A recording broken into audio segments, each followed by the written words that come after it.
For this video, we're going to be covering two sections, both 10.7 and 10.8. So let's get started with 10.7 first, the area of circles and sectors.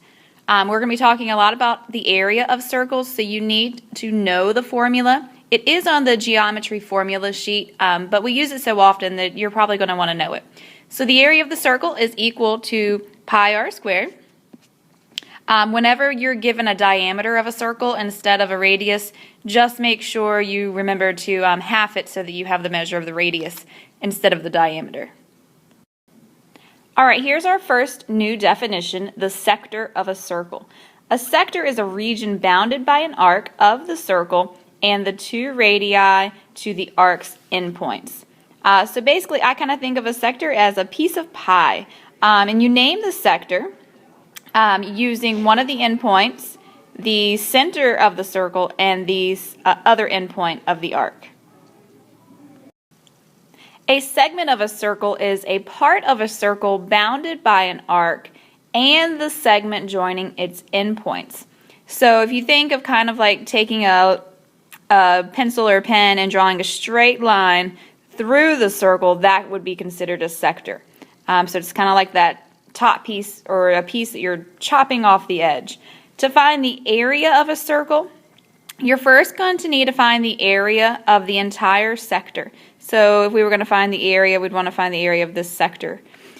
After you find the area of that sector, you're going to want to subtract the triangle that you could construct using one of the endpoints of the arc, the center of the circle, and the second endpoint of the arc. So you need to find the area of this triangle and subtract it. And then you will be left with the area of the segment of the circle. Example 1, finding the area of a segment of a circle. To get started, we're first going to need to find the area of the sector. And the sector is kind of like the piece of pie that would make up the shape. So to find the area of the sector, we're first going to need to find the area of the circle. The area of the circle is equal to pi r squared. So area is equal to, the radius is 18 squared times pi.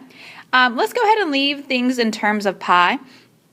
Ultimately, in the end, we're going to want to round to the nearest tenth, but our answer will be more exact if we don't do any rounding along the way. So when we simplify the area of the circle is 54 pi. The area of the circle is 324 pi. Now, we only have a slice of the circle. In fact, we have 360ths of the circle. So let's take our 324 pi and multiply that by 360ths. Again, you can simplify this if you want to. It doesn't really matter. Your calculator will take care of all the work, so it's not a big deal either way.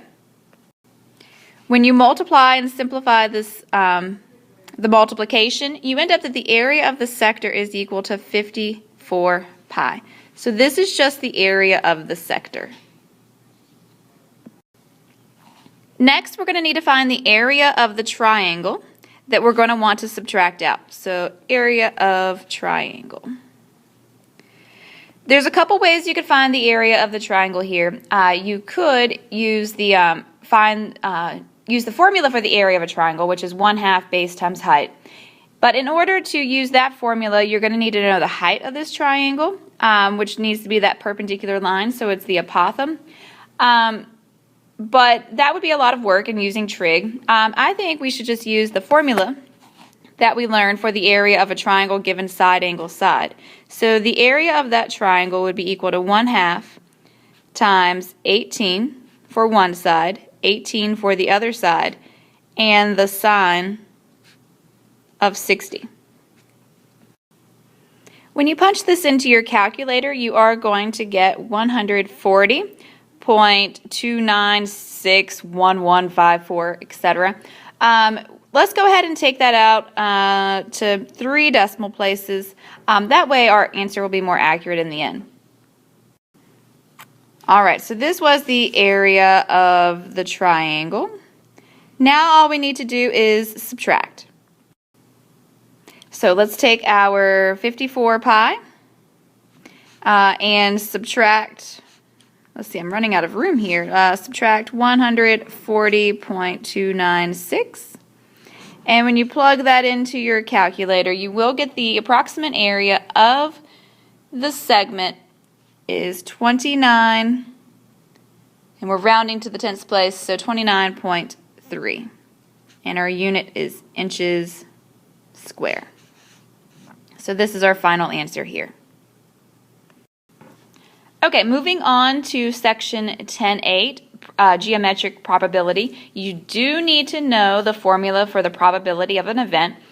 The probability is equal to the number of favorable outcomes to the number of possible outcomes.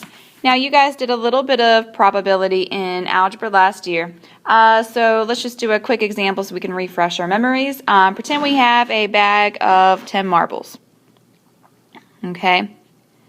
And in this bag, there are 3 green marbles, okay? What is the probability that you randomly choose a green from the bag? And the number of favorable outcomes would be all the green marbles. The number of possible outcomes would be 10, okay? All of the marbles, even the green ones, because all of them are possible. And then you could write this as a decimal, or you can go ahead and say, well, the probability that we would draw a green marble out of the bag is 30%. All right, example 2, using segments to find probability. So point H is on ST and selected at random. We want to find the probability that H lies on SR. So we're looking for the probability that H lies in this region here. And all we know is that H has to lie somewhere within ST. All right, so let's look at so we're calculating the probability that H is on SR. Using our formula, we're going to want the favorable outcomes over all possible outcomes. Now, the favorable outcomes are going to be where SR is located, which is between 2 and 8. So we're going to want to find the measure or the distance between 2 and 8. So we can do that by taking the absolute value of 2 minus 8 over the absolute value of the whole segment ST, which is 2 minus 14. Now, you don't have to use absolute values if you're looking at the number line. You can simply just count the distances. But if you didn't have a number line, or if you had some decimals that it wasn't easy to work with, then you might want to just go ahead and work it out. All right, when we simplify this, we get a probability of 6 over 12, which that fraction then again simplifies to 1/2. So the probability that point H will lie on SR is 50%.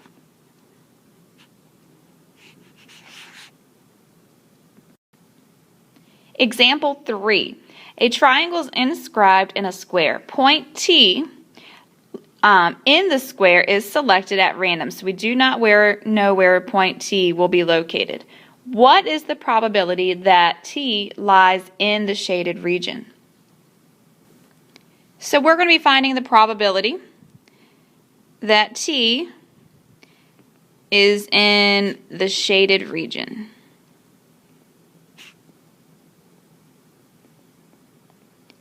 And that's going to be equal to the area of the shaded region, because that's our favorable area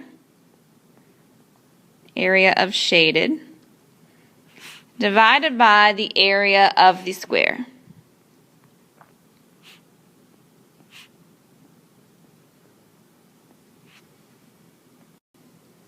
Now, there's a couple different ways to calculate the area of the shaded region. If you remember back to when we derived the formula for the area of a triangle, then the area of the triangle is equal to 1/2 times the base and height, which would be the area of the square or rectangle. So we know that this unshaded region is exactly half of the square, and we know this shaded region here is going to be equal to the unshaded region because it's also half of the square. So really we could find the area of this part here, which would be 1/2 times base, which is 5, times the height, which is also 5 because we have a square. So the area of the shaded region is equal to 12.5. And now we're going to want to divide that by the entire area of the square, which is 25. Okay, but we already knew it was going to be half anyways, but we're going to work it all out. This does simplify to 1/2, so the probability that T lies in the shaded region is 50%. All right, that is it. There are 5 practice problems. So here are the first 2. There are 3 pages, so make sure you get the very last one.